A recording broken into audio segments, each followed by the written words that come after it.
দেশের ২১টি বিশ্ববিদ্যালয় নিয়ে ২০২৪-২৫ শিক্ষাবর্ষের সমন্বিত ভর্তি পরীক্ষা অনুষ্ঠিত হবে। আগামী সপ্তাহে বিশ্ববিদ্যালয়ের উপাচার্যরা সভা করে ভর্তি পরীক্ষার তারিখ সহ অন্যান্য বিষয়ে সিদ্ধান্ত নেবেন বলে জানা গেছে। এই ২১টি বিশ্ববিদ্যালয়ের উপাচার্যদের নিয়ে অনুষ্ঠিত সভায় এ সিদ্ধান্ত নেওয়া হয়। সভা সূত্রে জানা গেছে, জগন্নাথ, শাহজালাল বিজ্ঞান ও প্রযুক্তি এবং খুলনা বিশ্ববিদ্যালয় গুচ্ছ ভর্তি প্রক্রিয়ায় থাকছে না। এই তিনটি বিশ্ববিদ্যালয় ব্যতীত কুমিল্লা, কুষ্টিয়ার ইসলামী, দিনাজপুরের হাজী মোহাম্মদ দানেশ বিজ্ঞান ও প্রযুক্তি, গোপালগঞ্জের বঙ্গবন্ধু শেখ মুজিবুর রহমান বিজ্ঞান ও প্রযুক্তি বিশ্ববিদ্যালয় সহ বাকি ২১টি বিশ্ববিদ্যালয় গুচ্ছ ভর্তি প্রক্রিয়ার মধ্যেই থাকছে। তবে এজন্য দ্রুত সময়ের মধ্যে ভর্তি পরীক্ষা আয়োজন করা এবং একাধিকবার মাইগ্রেশন বন্ধের বিষয়ে কঠোর হতে বলা হয়েছে।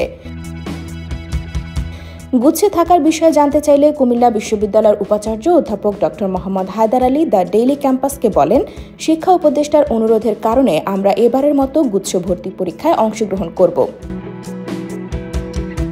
সার্বিক বিষয়ে জানতে চাইলে গুচ্ছ ভর্তি পরীক্ষার আয়োজক কমিটির আহ্বায়ক এবং মাওলানা ভাসানী বিজ্ঞান ও প্রযুক্তি বিশ্ববিদ্যালয়ের উপাচার্য অধ্যাপক doctor Anwarul Azim Akhand the daily ক্যাম্পাসকে বলেন, ২১ বিশ্ববিদ্যালয়ের সমন্বয়ে ২০২৪-২৫ শিক্ষাবর্ষের গুচ্ছ ভর্তি পরীক্ষা অনুষ্ঠিত হবে।